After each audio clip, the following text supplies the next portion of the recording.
James walked home from work down a dark, deserted street, lighting his way with a flashlight.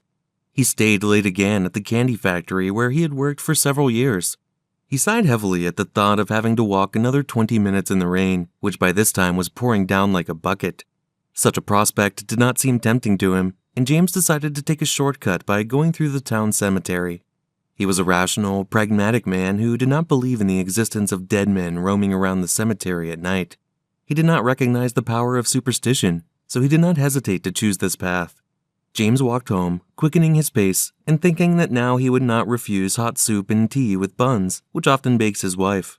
The man's thoughts were interrupted by a sudden, violent cry of a child.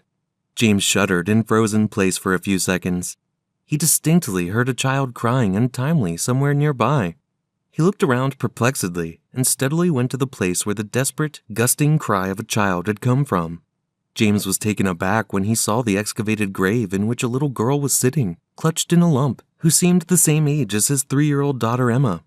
The girl was shaking with a piercing, merciless cold, and whiter than snow.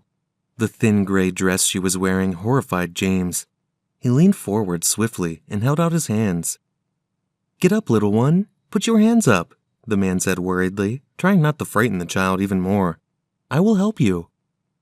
The girl obediently got to her feet and, continuing to cry, stretched out her skinny arms to the man. He pulled her out, then with a quick movement took off his jacket and wrapped it around the sobbing, exhausted girl. James hurried home to warm her up and soothe her. He firmly pressed to his chest, wrapped in a warm jacket, the child, and soon opened the door of his house and ran inside, shouting loudly, "Sophia, come here immediately, quickly!" Sophia immediately jumped out of the kitchen, holding an apron in her hand, and looked at her husband in puzzlement. "What happened? You do not have a face," asked the frightened woman. James hurriedly opened his jacket, from under which the blonde head of a girl appeared, still trembling from the cold and horror. Sophia was dumbfounded by surprise when she saw the child. She looked at her husband frantically and then ran into the nursery. A few seconds later, the woman jumped out of there with a stunning, bewildered look. James himself was in a state of shock. Until now, he had not seen in the darkness the face of the child he had found in the grave. When he looked at the little girl in the lighted room, the man was speechless. In James's arms was an exact replica of his daughter. "Emma sleeps in her crib," whispered Sophia dazedly. "Explain, how do you understand it? Who is in your arms?" "Yes, I myself do not understand anything," shrugged his shoulders confused, shocked man. "I found her in the grave when walking home through the cemetery. It's a mystery, isn't it?" James shook his head in confusion and bewilderment. Sophia ran up to him and took the sobbing girl from him. In her cozy and warm embrace, the child quickly calmed down. Sophia did not let the baby go for a moment, stared at her, not understanding how this could be. Her daughter and the baby that James had brought home were the same age and looked very much like each other. Suddenly, the woman noticed a birthmark on the girl's wrist. Exactly the same spot was on Emma's wrist. Sophia was dumbfounded with surprise. There could only be one logical explanation for such an amazing coincidence. The child lying in her arms was Emma's sister. But how could Emma have a sister who resembled her like 2 peas in a pod? Absurd, intricate questions lodged in Sophia's mind and began to torment her. The couple fed the girl and put her to bed, and they did not sleep a wink all night, thinking about what to do with the girl and what to do next. Early in the morning, James and Sophia went to the maternity hospital where a woman had given birth 3 years earlier. They tried to meet the midwife who delivered Sophia, but she categorically refused to meet them, saying that she had no time to talk. "Victoria Pavlovna, please give us a minute of your time," Sophia pleaded, trying to stop a middle-aged woman who was leaving the maternity hospital after a while. "We were brought to you questions that do not give us peace. We need to know the truth." "We have nothing to talk about," cut off the midwife, hurriedly got into the car, and slammed the door in front of the couple.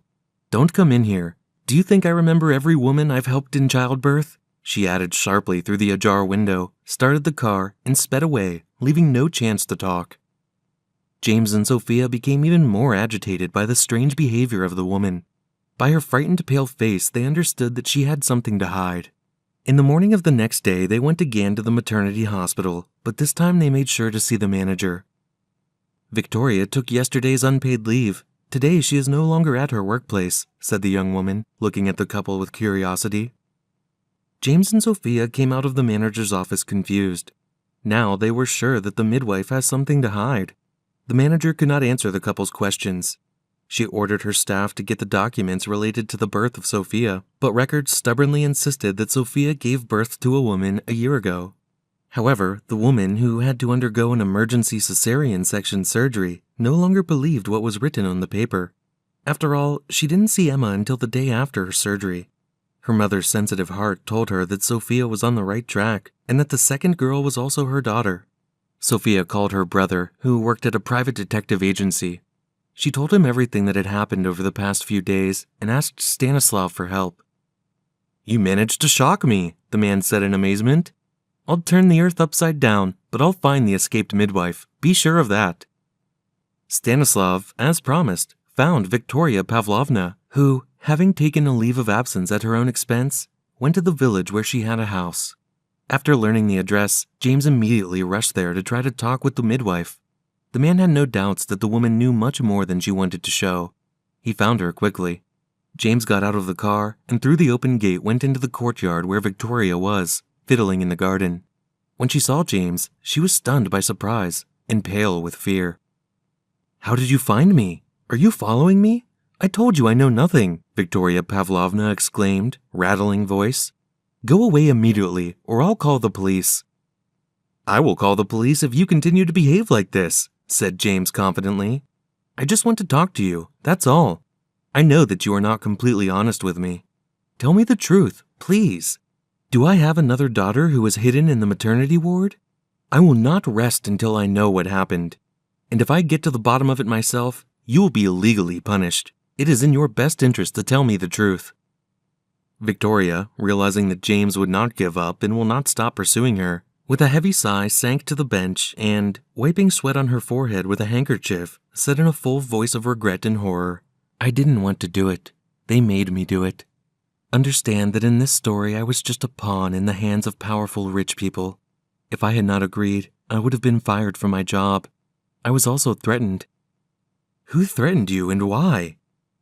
"Your wife was brought to us in a serious condition and had to have an emergency operation. She gave birth to 2 twin girls, one of whom was taken by the wife of an influential local politician whom everyone in the region knows. She promised to pay me handsomely for my silence. If I refused, I would lose my job. I had an old, sick mother to look after. Where would I find work? What would she and I live on then? Who would take care of her if something happened to me? Not a day went by that I didn't regret what I had done. I asked forgiveness from the Almighty, and now I ask forgiveness from you, as the father of the children I had to separate." "Give me the name of the woman who took my daughter," James said in a commanding, stern tone, taking his cell phone out of his pocket. Victoria had to say the name of the customer. After finding out everything he needed, James went to the wife of a local politician, holding the phone, thoroughly recorded the midwife's confession. It turned out that the influential politician himself had died some time before, and all his wealth had gone to his wife. James drove up to the huge, iron-fenced mansion to see the woman who had stolen his child. The guards would not let the man see his mistress, but James made a commotion, saying that if they did not let him into the house, he would go straight to the police with his evidence, after which the mistress would immediately put them behind bars and no lawyer would help her. The head of security called someone and reported what had happened, after which James was allowed to enter the premises. 2 guards armed to the teeth led him to his mistress, who was waiting for the intruder in her office. At the desk, sipping a cigar, sat a young, dark-haired woman. "You have 2 minutes to explain to me why you disturbed my peace and what you want from me," said Sophia, with a condescending glance at James. The man introduced himself and told the woman everything he had learned. He demanded an explanation from her and reminded her that he had irrefutable evidence of her guilt. James was determined.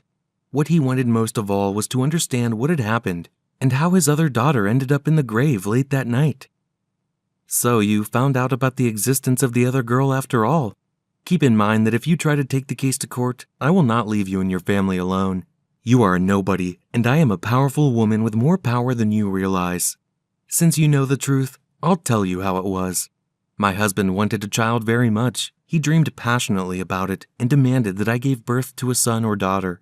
Pregnancy and childbirth were not in my plans. I was completely satisfied with my life, but my husband was persistent, and I had to fake a pregnancy for 9 months. My husband carried me in his arms and was very happy. Fate was kind to me, and I found from reliable people about your wife who had an emergency surgery. She gave birth to twins. I arranged everything so that your wife would only know about one of her daughters. I kept the other girl. The happy husband enjoyed parenthood, forgetting about everything in the world to find out why James's daughter ended up in the dug-up grave. It turned out that the woman to whom the imposter had given the child was earning money from the girl, asking for alms near the cemetery. And when the baby got a little older, she would sometimes leave her alone, put a cup with a note beside her, and take the child home in the evening. That evening, the woman drank a little too much alcohol, and after falling asleep, forgot about the baby. When it got dark, the girl went wandering around the cemetery and fell into a dug grave. Just at that time, the man was returning home from work. She was very frightened and cried loudly. That's how the father found his own daughter 3 years after her birth. James and Sophia, satisfied that they had found another child they knew nothing about, did not report the perpetrators to the police, but decided to trust justice to higher powers, which are much fairer than earthly courts. They named the baby girl Mary. The couple never stopped thanking fate for making James walk through the cemetery on that cold, rainy evening. The child found a home that became her safe haven and a fortress for life. The sisters never parted for a long time again, and for the rest of their lives, they cherished the unique and wonderful bond that had formed between them.